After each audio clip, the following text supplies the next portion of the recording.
course. The last call I was on. Oh, beautiful. This is my son, Ben. Nice to meet you. Hi.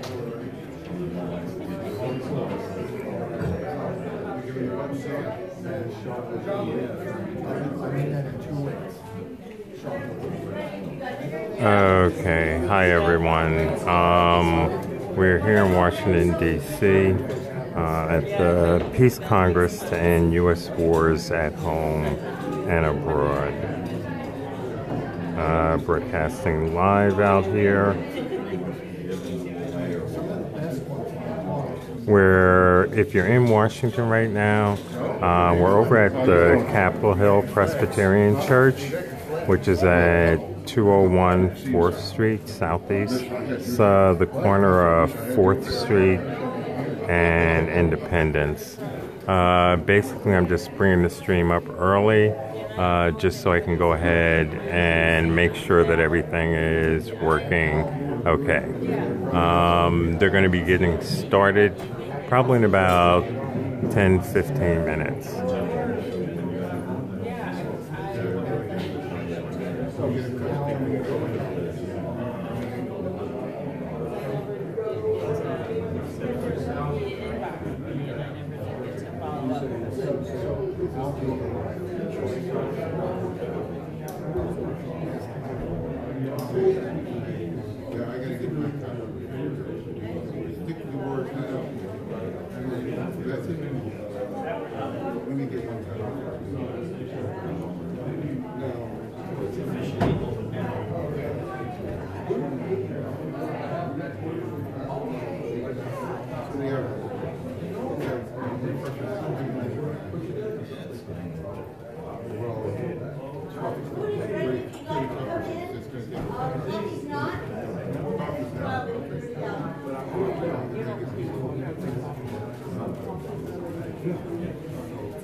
Okay, right now, just checking, making sure the live stream is up and running.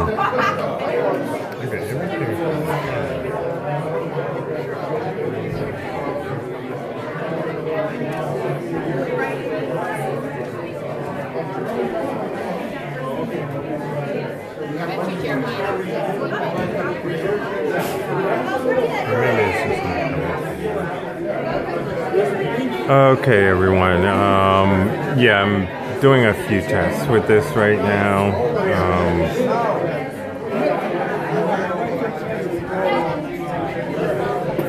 Yeah, because using the YouTube live stream is something I'm attempting to get used to.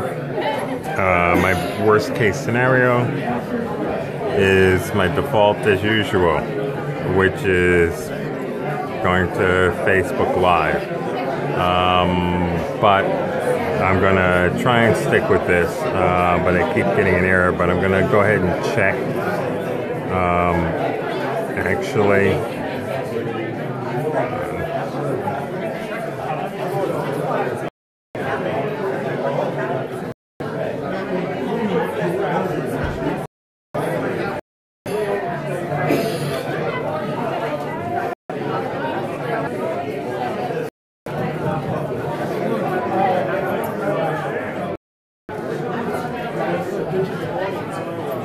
Okay. So I'm getting ready to actually check to see if the live stream is actually going through right now.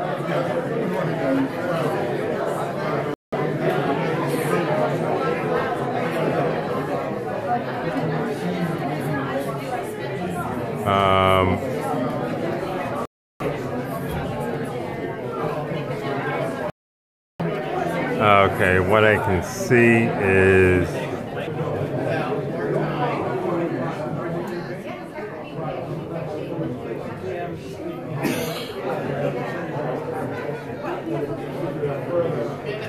okay, sorry for that, guys. I had to make some adjustments on this. Yeah, it still hasn't started yet, but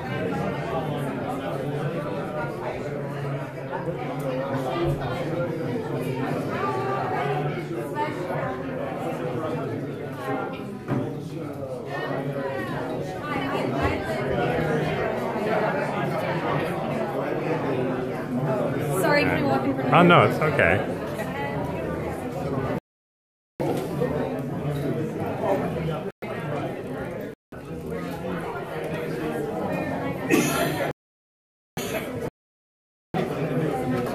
Panelists are welcome to come up and take a seat. If they're the panelists, you're welcome to take a seat.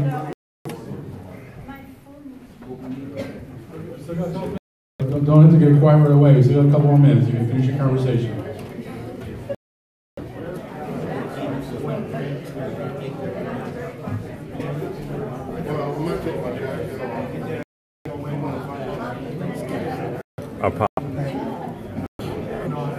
Yeah, this is all live right now. What do you want to see? Facebook page? You folks? Yeah. I'll definitely. Oh yeah. Save it and add it right up? Yeah, I'll make sure of that. For sure.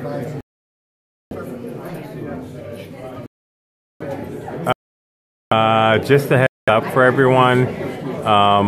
The video as you're watching is probably going to be about a minute and a half delay. Sorry about that, but I didn't even realize that when I started. Which okay. Test. How's that sound? All right.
Any chairs out there?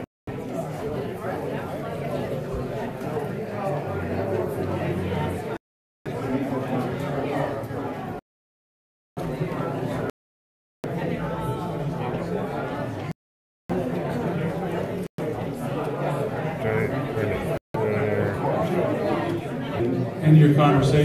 We can get started. And actually start relatively on time, so that'd be great. Yes, we're going to try to stay on time today. So we have a time for our speakers, so they will be forced to be after 8 minutes. Okay, great. Thank you all very much for coming. My name is Kevin Zeese. I'm with let me just some logistics. Issues on the wall there. You can get that if you need it. The pillars of power we're filling out today. It's about what holds the power structure in place. We'll discuss that. People came up. The bathrooms back here behind you, right on your left. We're talking about tough issues today. Big impact on people, so we have a calming room if you want to take a break. Close the door. Comfortable chairs. If you want to take a break, you can go. This is a so no smoking anywhere in the property. Hallelujah. This is being Wi-Fi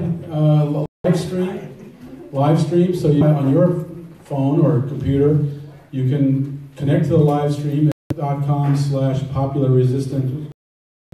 Or if you want to live stream this, that'd be great. We're going to be throughout the day, so share that out if you can. That'd be really a great thing. We're going to have only one panel. The idea for today is to think. All of us working together, thinking through how we build a peace movement. And so we're going to begin to kind of set the foundation for the day, frame the day for us. They'll each for 8 minutes. Among the panelists after that, if we have time, we'll go to the floor. But if not, going to the floor, then the rest of the day will be all from the floor. With ongoing activities, ongoing campaigns, we can describe that. So through the day, we want to figure out where we want to know it's already happening. So we'll have people describe that. And then we are going to go through exercise throughout the day, first examining the strengths and weaknesses of the short, medium, and long term. And we are not creating a new one. This may just be a one. Supposed to have the military surrounding it.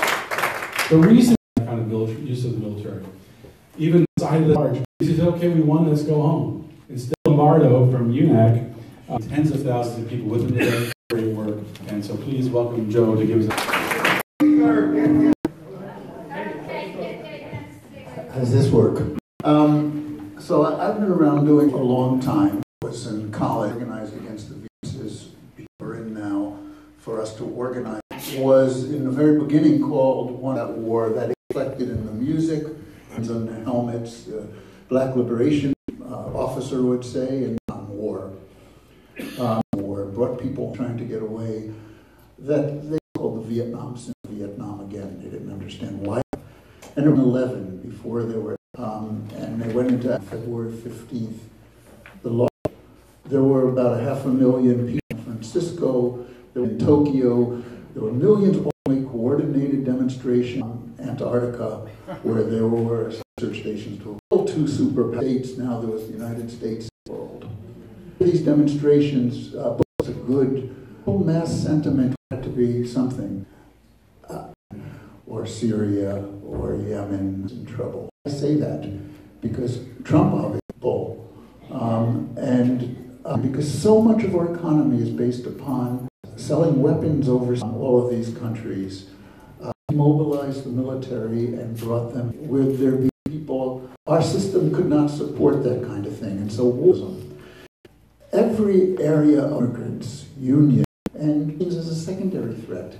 We have to learn people that own it, and all the international struggles, domestic component, and that's the war abroad that now the movement talks about. And they learned things from Vietnam. They learned they didn't want to draft. What happens? If you remember during Vietnam, they were scrolling on the TV. That people said, "Why are we?" And 4 million Vietnam in North Vietnam. We just So I think there's a it's the United States of America, United States. The number of military bases as all other countries in Russia. We have to understand by imperialism.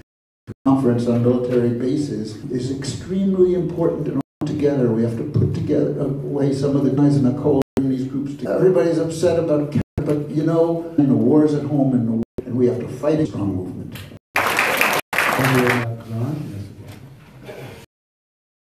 We're going to stay with that internet of U.S. foreign policy. It has been for a long time.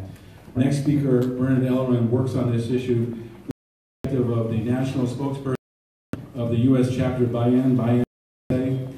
This is an alliance of 23 organizations in the United States, workers, youth, students, women, cultural artists, and LGBTQ people. Center for in the Philippines, BAYAN. It's the forefront of the struggle for national democracy with a socialist. Ellorin is also a member of the international formation, present in over 40 countries, national and social liberation against imperialism. Please welcome Bernadette. Good morning. So in the Philippines, when we say, because the Philippines was a direct try to liberate ourselves from the clutches of humanity. A comrade traveling to the U.S. upon the invitation medical advocacy days. You might be familiar because they advocated Capitol Hill afterwards. So during his port of entry, and he never call of customs that he was being demanded, went to the Philippine consulate. We rallied for over 24 hours, and that needed to be done to be able to come to the U.S. He was supposed to talk about was the situation in Mindanao, the southern Philippines, where there's a big military presence, and also which is to say the Moro people indigenous to Mindanao. They're also Muslim, so they're Islamicized indigenous. And for centuries, they have been waging colonial armed struggle in Mindanao Moro people. And that's Jewish legacy. He comes from a legacy of self-determination, which includes our conflict in the Philippines. So that's what he was supposed to talk about, how the Sanctuary was destroyed by U.S. supplies by the, this. So, but Jerome never found out when he was tortured and detained at the airport in the U.S. rendition-style interrogation in the U.S. in our ports of entry, and questions of whether or not he's denied food to. He would maybe take action, spawn in front of him. We were really disheartened, and I think it really speaks to Jerome is the largest recipient of U.S. aid, 100 police, which are the main perpetrators of, as well as those who in the Philippines who are critical of. Many of our leaders have been killed. Last week, for defending the poor, subjected to a massacre, they were poor peasants who were part of a. So the drug war. Addition, all U.S. They are U.S. interests, auspices of humanity. Let's see. So we make it. We need to know about these in our struggle. We don't mean the piece of being able to. An events coordinator at the Institute for Police. By analysis from Patrick Informer's mind is that people, you're going to hear me say it because that's how I see it, and we constitute a domestic colony. So everything fundamental between a colonizer and a colonized defines the relationship. And the three pillars of oppression are the motivate war, imperialism, and patriarchy. And this is what we're working to do. It's ism. And so it's the notion of cultural America, and we don't. And if you're enslaved and look at war, because at that same time, what you'll talk, I guess I could call revolutionary conscience, people who were to me it seems like that, and we have a war too. We've been indoctrinated and kill our sisters and brothers themselves, and I think now AFRICOM is a counterpart under spur. This is the militarization of communities around this country. Now this is that era, and they make all kind of television. The beginning of it, and if we have to undergo on the African continent liberation movements, the SWAT was a standoff, a 4-hour standoff between the Black Panther Party and SWAT. You can imagine what other purpose. And they formalized it in the 1039D. It solidified the cooperation between the forces in the Clinton administration. the same program of the notably the Black Panther Party continent with the CIA, war against African people, in interests of America that we're quote unquote American. I myself think that it's pretty much an option. Look at our policy means that what we're taught as what is Americanism, and not anybody, but we have to really fit it into. We have the 1033 people who are like indoctrinated being deployed to Africa. We heard not too long ago about the young man, I'm sorry I can't remember his name, who was killed in the U.S. had troops in Africa and you know, doing something that diametrically opposed to his interest. And we're at war because it's only the working class people who are having to be in a position of labor for wages to capitalists. So that's the working class. It doesn't matter whether you have a job or not. That's where that is. And so we have to begin, and the part of our movement is a consciousness raising thing.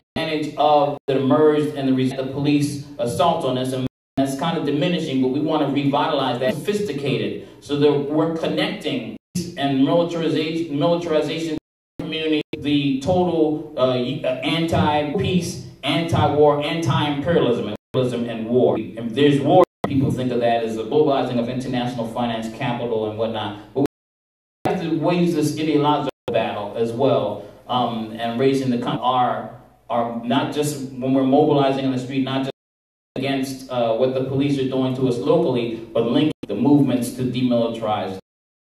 Thank you. Angela Bibens Henry, she's a Santee Dakota descendant, former ground protector legal collective, where she spent 6 months providing for the defense of what Sturm College of Law, and admitted to practice environmental and criminal. I am Yeska, that's our word. Occupy in my sovereignty, because of the face of the colonizer in that moment, because Dakotas who were home in Minnesota and sat back for a few minutes, because that is how we got to stay. My tribe was not a signatory to the 1868 Fort Laramie. The treaty had been attempted in 18. My original homelands are in Minnesota, you know, with a little bit of levity. Or to be my homelands again, it would be the Mall of America. But in all seriousness, this land is where we find our medicine, our clothing, all of our ceremony. We're star people. This was a gift from my dad. This is who we make our journey on the star material world. And so I relay to you what it is that we were at Standing Rock, the sacred out on the land, and I want to thank you for that. Uncle Dakshi Timman, to protect and preserve, they had filed it with the corporation, Dakota Access Pipeline Sources, from where they had been buildings were, so that they could run on us. That continues to this day. Minnesota, Fort Snelling, prisoner of war, Trail of Tears. You don't know about Asante People's Trail, because it's made it over a course of 3 years, from one to another camp, finally river territory, where my reservation has been for over the last 100. When I went to my reservation one of the first times in over a decade, because I wasn't my white male, I have spent the last 50 years trying to my truth as my conscience. This is the intentional of us. This is the tribal people on this continent that we will be erased. A result of these policies of war, of white families, us from our homelands to urban agree. And so I have people and defend my U.S. military front lines who are chained at prison. Not do this alone. Intersectionality is the kind of peace in our homes today. To make continue educating yourself about the history of your own government here at home, so you can fight these wars, so that I don't have to go off to foreign wars because of poverty, because we are working class, because that's the only option that we have. What is going on? Meth on our reservations, the epidemic of poverty, the lack of access, and what is going on in this administration right now is an ongoing genocide in trying to remove those entitlements, not a benefit, entitlement given in exchange, held in exchange of land and resources. So with that, I will pida tonka.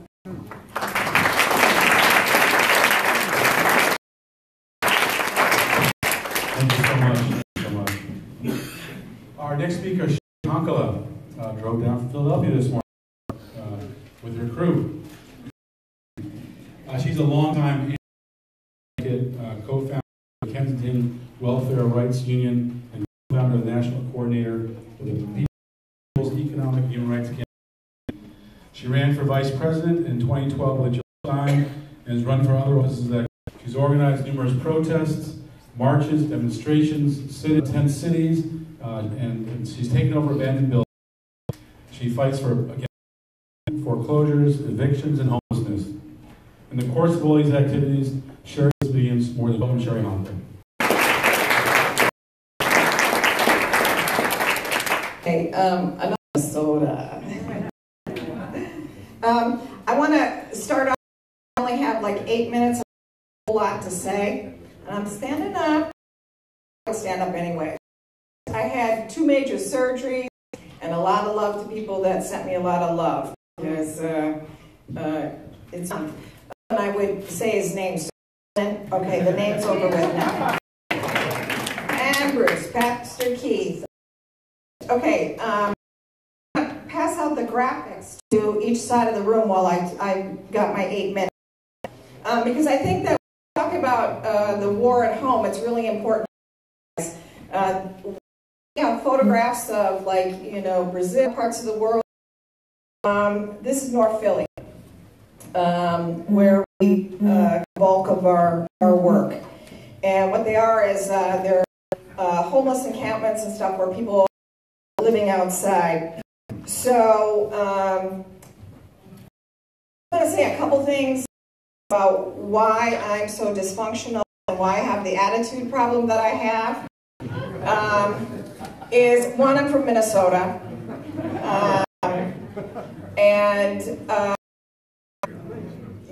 Well, no, we're not. When I was 19 years old, my indigenous brother jumped off the Blaisdell Bridge.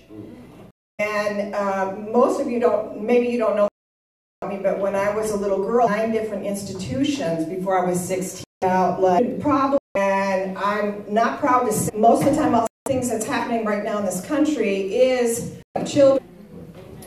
And I just want to constantly up against the state. From the time that our kids are walking out, live on 7th in Indiana and Philadelphia in front of my house. Often there's not a draft. Some of our young people eat challenges.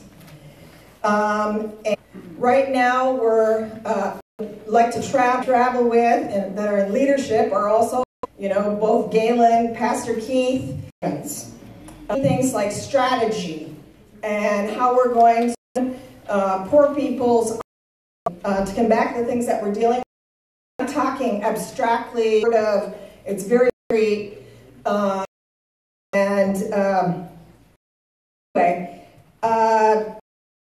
we know that the U.S. lawless upwards of 15 million people around the world, but we in one of the epic centers of the country, in the neighborhood I live in, more people have died from the war. And there is march. There is no massive human rights monitors. There is nobody to help bury. I got a call from my son's father who's dying of AIDS last hospital. Underneath one of those bridges, most people fight to try recovery because they can't get into recovery. They said they have to take both of his legs. He needed some dome, and he didn't know that he took off the IVs in his arm. Hospital wouldn't give him the methadone.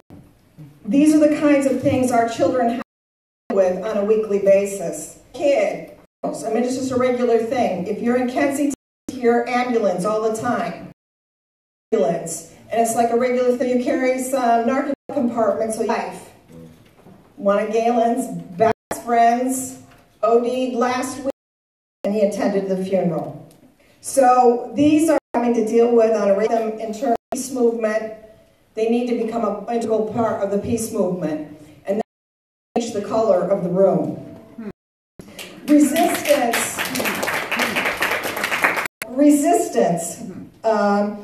We have being afraid to speak truth in the room.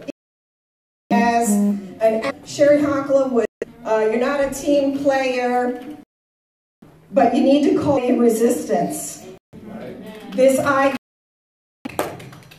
that we can have, that we can just need to close our eyes and blindly follow the Democratic Party responsible for the killing of people at home and abroad and not be done anymore.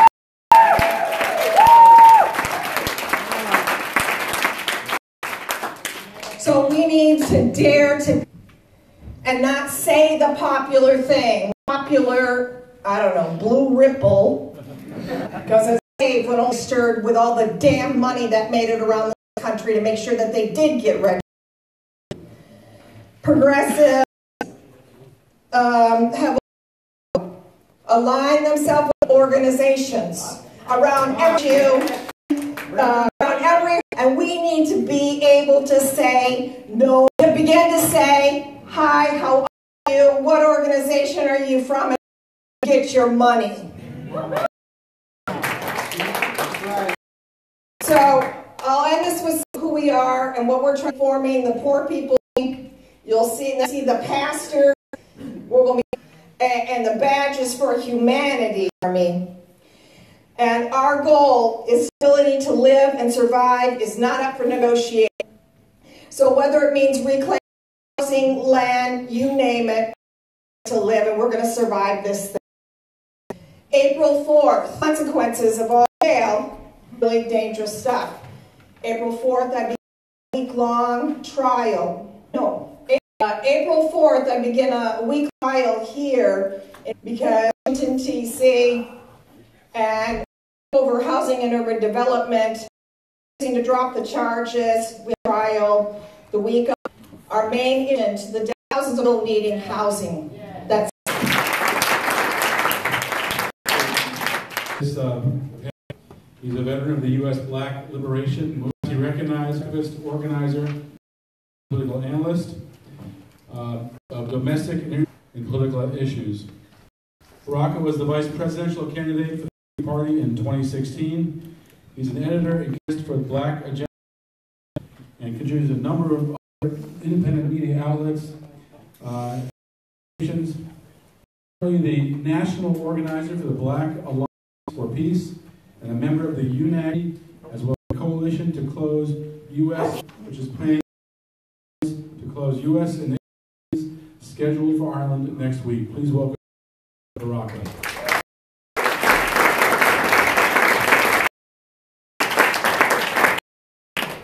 Thank you, Kevin.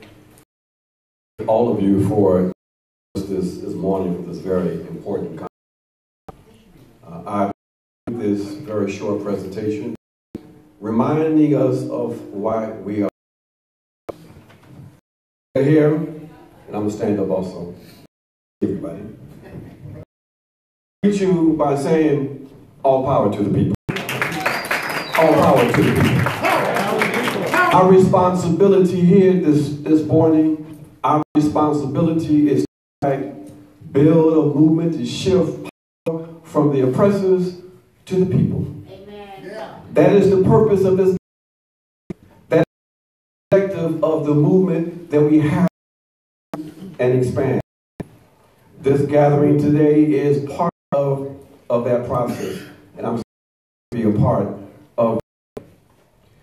We are pretty much on the same page of having a sense of what we are up against. So I'm not going to engage in a lot of conversation and analysis, but I do want to talk about where we need.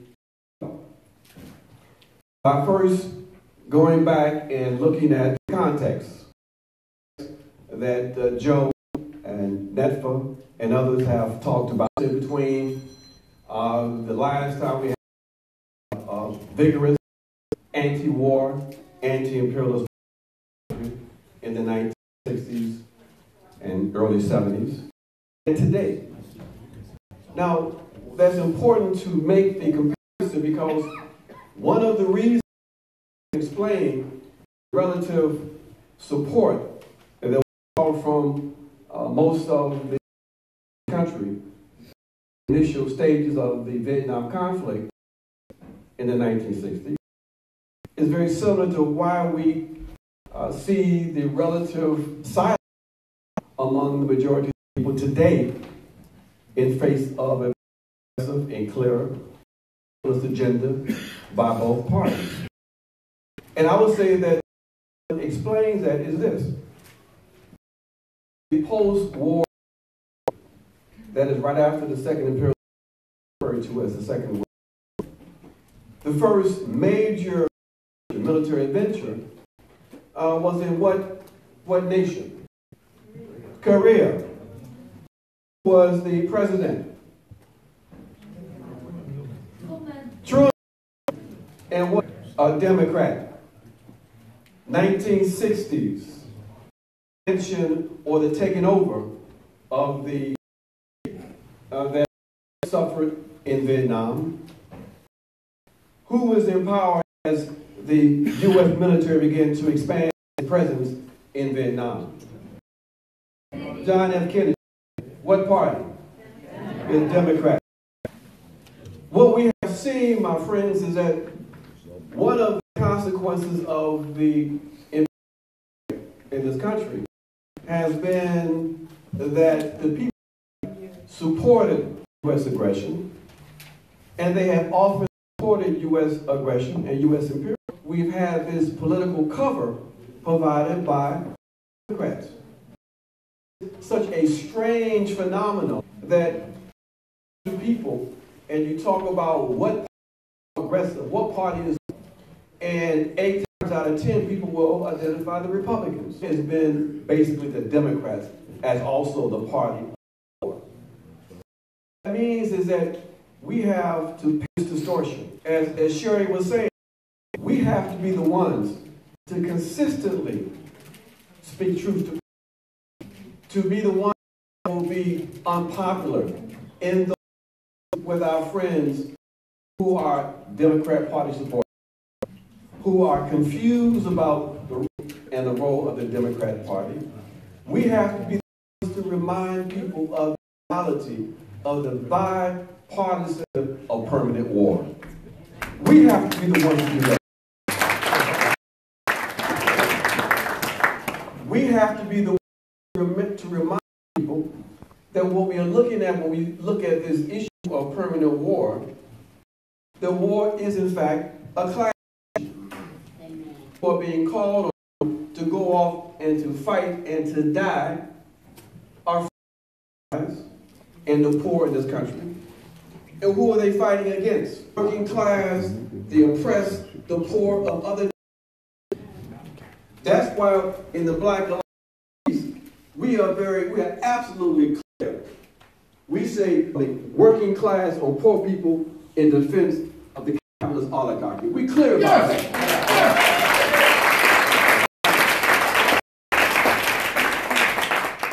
We have to be the ones to make that connection between our opposition to war and aggression and imperialism globally and the war being waged in this country. A war that has both a military and structural military in the sense that we'll have time to get into it, but we know that those of us who are part of the liberation movement, that we a military assault against our movement and state process. Today, as Brother Netfa talked about, that up against a militarized domestic army that we call the police forces. A domestic army has been equipped to the teeth with the latest and most advanced weaponry. As the consequence of a Department of 1033 program, $4 billion worth of grade equipment has been trained. We know that the primary communities that they're concerned about control and containment are who? Black and brown communities here in this country. You connect that with mass incarceration. You connect that with the structural reality of grinding poverty. And that translates, my friends, into a systematic war being waged against people in this country. War being a structural war, that war that is a fundamental component of capitalism. It's also how we globalize. We understand and we say it's something we want. All rational human beings want in a society where you, but we understand there could be no peace. And the only way you can arrive at peace, you gotta do what? You gotta fight for it. So this violence in this country is the flip side of the structural, globalized violence we see around. We have peace. The only way we have justice is gain the enemy, and we're prepared to struggle against that enemy. So my friends, today is an important day. It's a day that we're going to victory. Not only because we stopped that military parade, because we are building movement. And we know that we are on the right side of history. So thank you for coming out. Of the day. If you could briefly, who wants to comment on this? First off, if you're watching this on live stream, please share. Let's get a bigger audience. If anyone's watching this on live stream, I know you're out there. Please share this. If you're in the audience, please share it as well. Let me ask you the key question of the day. And as I said, I want to respond to weaknesses of the peace movement. What are our strengths? Our opportunities? And what are our challenges? You have 30 seconds. No, just anyone want to take a stab at that? Joe, look like Joe's ready. No, I'm just making a joke. But there are many weaknesses and there are strengths.